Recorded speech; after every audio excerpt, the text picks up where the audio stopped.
Subscribe now and press the bell icon. Never miss an update.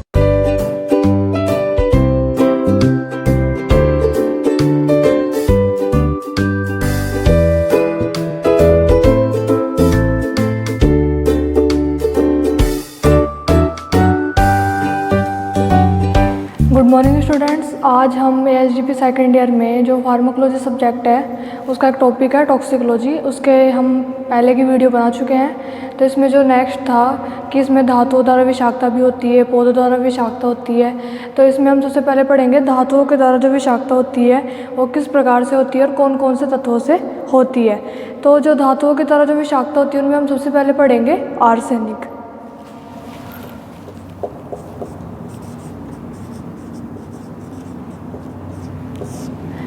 जब arsenic से विषाक्तता होती है तो आर्सेनिक से विषाक्तता पहले तो किस किस तरह से हो सकती है, जैसे कि रोडेंटिसाइड, वेडिसाइड्स एंड इंसेक्टिसाइड्स। इसके अलावा अगर हम आर्सेनिक की जो डोज है वो ज़्यादा मात्रा में दे दे तो आर्सेनिक टॉक्साइड, ठीक है, जैसे कि लेड की मात्रा देने की वजह से भी कैल्शियम एंड सल्फेट्स वगैरह होते हैं, उनकी वजह से भी ये विषाक्तता हो जाती है। ज़्यादा मात्रा में आर्सेनिक युक्त या आर्सेनिक से रिलेटेड कोई आहार ज़्यादा मात्रा में खाने की वजह से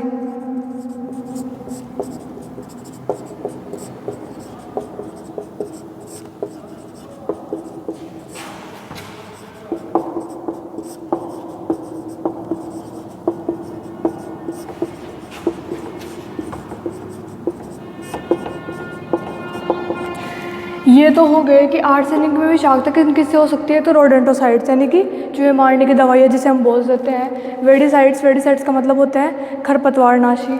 और इंसेक्टिसाइड जो हम कीड़े मकोड़ों को मारने के लिए जिस दवा का उपयोग करते हैं। आर्सेनिक टॉक्साइड जैसे कि हम कोई भी दवाई, कोई भी बीमारी अगर उसके अंदर हम आर्सेनिक की जो डोज है उसका यूज़ कर रहे हैं तो उसकी ज़्यादा मात्रा में लेड से भी, कैल्शियम से, सल्फेट से ज़्यादा मात्रा में आहार खाने की वजह से भी आर्सेनिक की टॉक्सिन फैल जाता है, आर्सेनिक की विषाक्तता हो जाती है। तो इसमें जो आर्सेनिक की जब विषाक्तता होती है तो इसमें किस प्रकार के सिम्टम्स प्रकट होते हैं, तो इसके सिम्टम्स देखेंगे तो इसके जो सिम्टम्स हैं वो मुख्य रूप से 4 प्रकार के होते हैं, जैसे कि पर एक्यूट, एक्यूट एंड सब एक्यूट। साथ में क्रोनिक कंडीशंस भी अप्लाई होती है।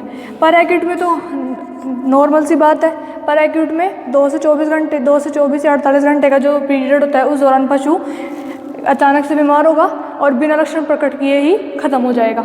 एक्यूट कंडीशन में क्या होगा कि जैसे पशु को भयंकर, तो क्या होगा, भयंकर होगा पेट दर्द, ठीक है, पेट दर्द हो गया, पशु को उल्टी आना शुरू हो जाएंगी, वॉमिटिंग शुरू हो जाएगी। तीसरा क्या होगा, पशु लड़खड़ाकर चलना शुरू कर देगा, पशु लड़खड़ाकर चलना स्टार्ट कर देगा।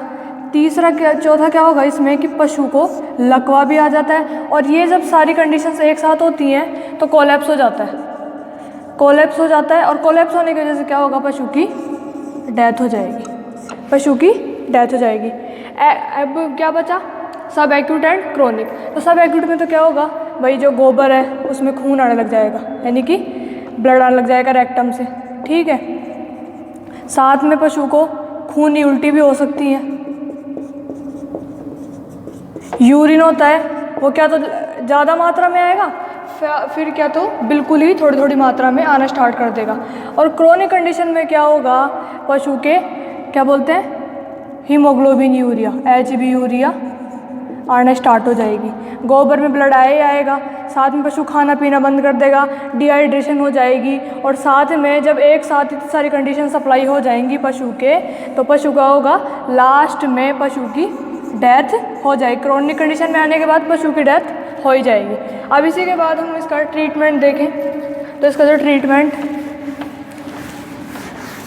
में हम मुख्य रूप से क्या यूज़ करते हैं ट्रीटमेंट में, आर्सेनिक की जो जब विषाक्तता होती है तो इसका जो मुख्य रूप से ट्रीटमेंट में हम यूज़ करते हैं,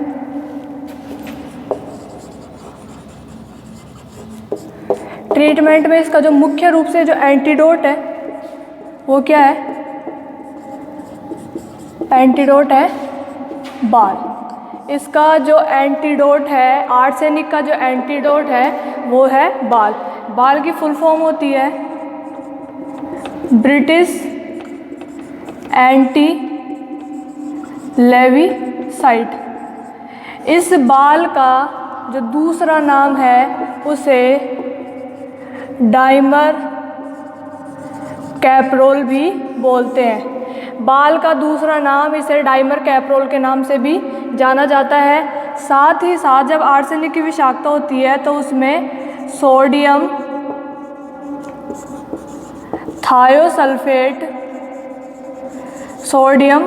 थायोसल्फेट भी यूज़ करते हैं। तो इसी के साथ आर्सेनिक की विषाक्तता कंप्लीट होती है। नेक्स्ट हम पढ़ेंगे कॉपर की, फास्फोरस की, फ्लोरीन की, लेड की। तो नेक्स्ट हमने आर्सेनिक जो विषाक्तता थी, आर्सेनिक की जो पॉइजनिंग थी उसके बारे में हमने कंटिन्यू पढ़ लिया है। अब नेक्स्ट हम आगे पढ़ेंगे लेड विषाक्तता। तो लेड विषाक्तता में क्या होता है, यानी कि लेड विषाक्तता, शीशा की विषाक्तता में होता क्या है मुख्य रूप से कि ये जो विषाक्तता उसको मुख्य रूप से तो क्या बोलते हैं, प्लम्बिज्म बोलते हैं। प्लम्बिज्म के नाम से जाना जाता है एक तो इसको। और ये एक इस प्रकार की विषाक्तता है जो शरीर के अंदर धीरे धीरे जमा होती है और जो जमा होने के बाद उसके सिम्टम्स प्रकट होना स्टार्ट कर देते हैं।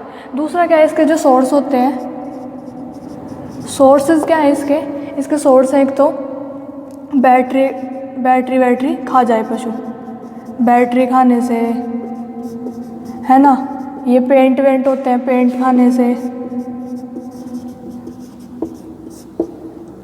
ग्रीस खाने से, इंजन ऑयल्स, और ये जो हमारे सेल्स होते हैं बैटरी वाले सेल, उनको खाने से उनमें भी लेड आता है ना। ये हो गया। ये ज़्यादा मात्रा में पशु जैसे कि हमारे जो हाईवेज़ होते हैं उनके आसपास जो पेड़ पौधे उगाते हैं, इनके ऊपर क्या होता है, ये धुआं वो जम जाता है, आसपास का जो गाड़ियों से जो धुआं वो निकलता है, और वो धुआं निकलने की वजह से क्या होता है कि पशु जब उनके ऊपर जम जाएगा पेड़ पौधों पे, और पेड़ पौधों पे जब वो धुआं जमा हो जाता है तो पशु जब उनको खाता है तो उससे भी ये विषाक्तता हो जाती है। तो मुख्य रूप से हम कह दें तो गाड़ियों से निकलने वाले धुएँ से, गाड़ियों के धुएँ से भी ये जो विषाक्तता है वो हो जाती है, ठीक है। और ये इस विषाक्तता कैसी है, ये धीरे धीरे ये जो विषाक्तता होती है इसमें क्या होता है, यानी कि शीशा होता है वो शरीर में धीरे धीरे जमना स्टार्ट हो जाता है।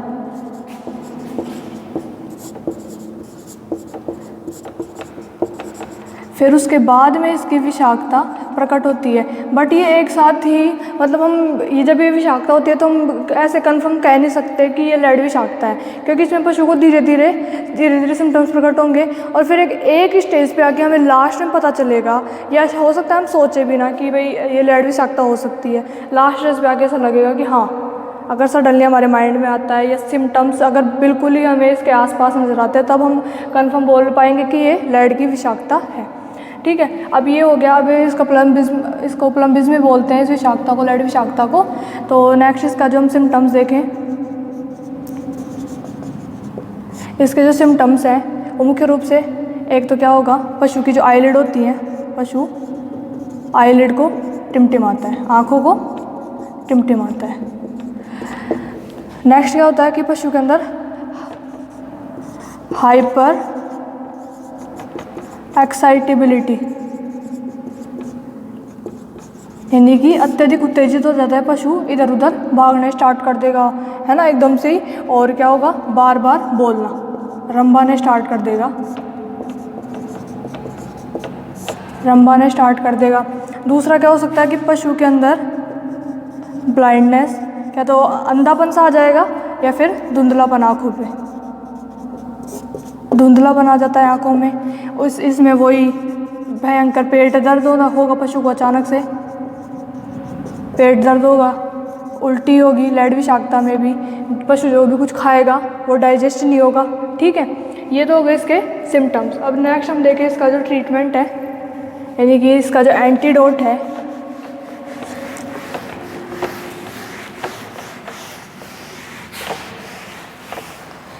इस लेड विषाक्तता का जो एंटीडोट है, जिसे हम ट्रीटमेंट कहें या फिर एंटीडोट, तो है इसका है कैल्शियम EDTA। इसका जो एंटीडोट है वो क्या है, कैल्शियम EDTA। तो स्टूडेंट नेक्स्ट हमने आर्सेनिक एंड लेड तो पढ़ ही लिया है, अब हम आगे पढ़ेंगे कॉपर।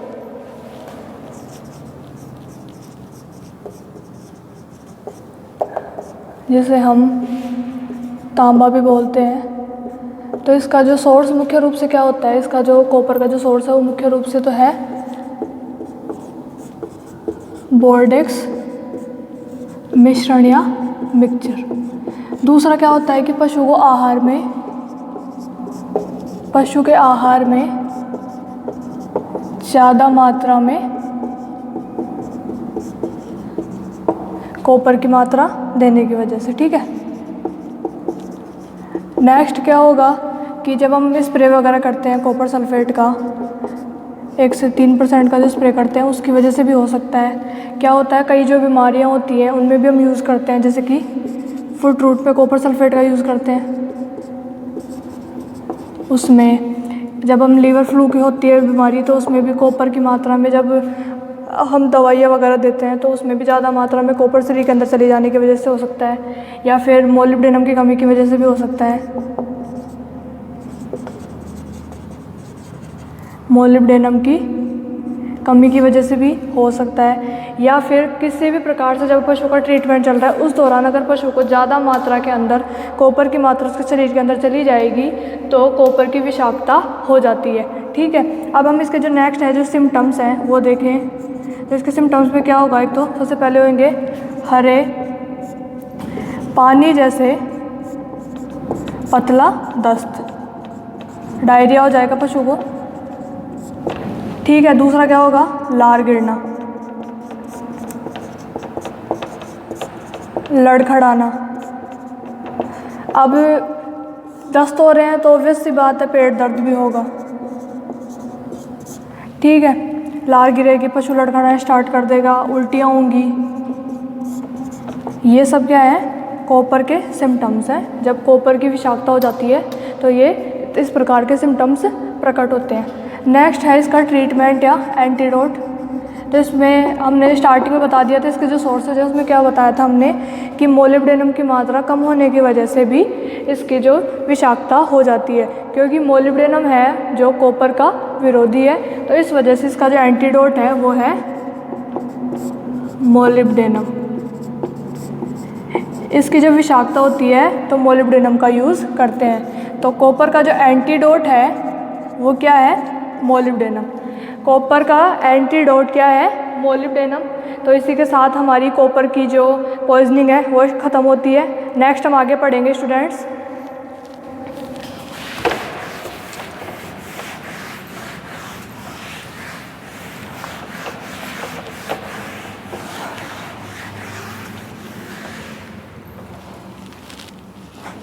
सो स्टूडेंट्स नेक्स्ट हमारा जो टॉपिक है वो है फ्लोरीन। फ्लोरीन की वजह से भी जो विषाक्तता हो जाती है उसे हम फ्लोरोसिस बोल देते हैं। तो नेक्स्ट क्या है, फ्लोरीन। फ्लोरीन मुख्य रूप से या जो रोग होता है ये इससे जो वो होता है फ्लोरोसिस। और फ्लोरोसिस होता है किसकी वजह से, पानी के अंदर जो फ्लोराइड की मात्रा आती है उसकी वजह से। पानी के अंदर फ्लोराइड की अत्यधिक मात्रा, इसकी वजह से हमारे जो घुटने होते हैं उनमें भी प्रॉब्लम्स आने स्टार्ट हो जाती है। इसकी वजह से रोग कौन सा होता है, फ्लोरोसिस। फ्लोरोसिस रोग हो जाता है। इसके जो सिम्टम्स हैं इसमें क्या होगा, बोन्स एंड टीथ, यानी कि दांत व हड्डियाँ होती हैं उनमें विकृति आना स्टार्ट हो जाती है, यानी कि टेढ़े मेढ़े और खोखले और धब्बेदार से दांत आना स्टार्ट हो जाते हैं। दूसरा क्या होता है इसमें, जो एक प्रकार से हम बोलें इंग्लिश में dental caries, dental caries start होना लग जाता है, यानी कि जो टीथ होते हैं उनमें कैविटी, यानी कि गुहा बनना स्टार्ट हो जाती है। फ्लोरोसिस, यानी कि पानी में फ्लोराइड की अधिक मात्रा से या फ्लोरोसिस रोग की वजह से। इसका जो एंटीडोट है या ट्रीटमेंट बोलें, इसका जो एंटीडोट है वो मुख्य रूप से इसका जो एंटीडोट है वो है एल्यूमिनियम सल्फेट। एल्यूमिनियम सल्फेट इसका एंटीडोट है। नेक्स्ट हम देखें तो ये इसी के साथ हमारा फ्लोरीन का ये ख़त्म। नेक्स्ट हम पढ़ेंगे फास्फोरस की पॉइजनिंग। नेक्स्ट हमारा जो पॉइज़न है यानी कि पॉइजनिंग होती है वो है फास्फोरस की पॉइजनिंग। तो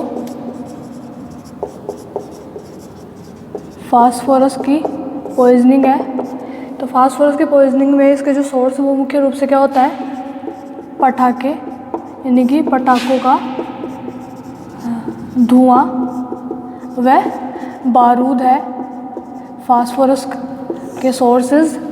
और इसमें होता क्या है, इसमें किस प्रकार के सिम्टम्स यानी कि लक्षण प्रकट होते हैं। फास्फोरस पॉइजनिंग होती है तो क्या होता है, पशु को उल्टी आना स्टार्ट हो जाती हैं, उल्टी आना स्टार्ट हो जाती हैं। और उल्टियों में क्या होता है, लहसुन यानी कि गार्लिक, लहसुन की गंध आना स्टार्ट हो जाती है, लहसुन की गंध आने लग जाती है। और इसका जो ट्रीटमेंट है तो वो तो ज़्यादातर ये जो पॉइजनिंग है वो मुख्य रूप से डॉग्स में होती है। तो डॉग्स में क्या करते हैं,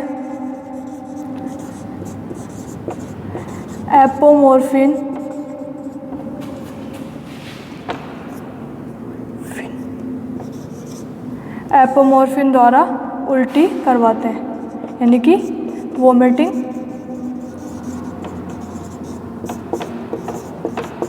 करवाते हैं। ठीक है, तो इसी के साथ आज हमारा जो धातुओं के द्वारा जो विषाक्तता का जो टॉपिक था वो कंप्लीट हुआ। इसके अंदर हमने पढ़ा arsenic, lead, fluorine, copper etcetera etcetera. तो इसी के साथ स्टूडेंट्स हमारी वीडियो को लाइक करें, शेयर करें एंड सब्सक्राइब करें, साथ ही साथ बेल आइकन को प्रेस करें ताकि आपका हम जल्दी से जल्दी सिलेबस कंप्लीट करवाएं एंड आप एग्ज़ाम्स में अच्छे से लिख पाएँ। Okay, thank you students.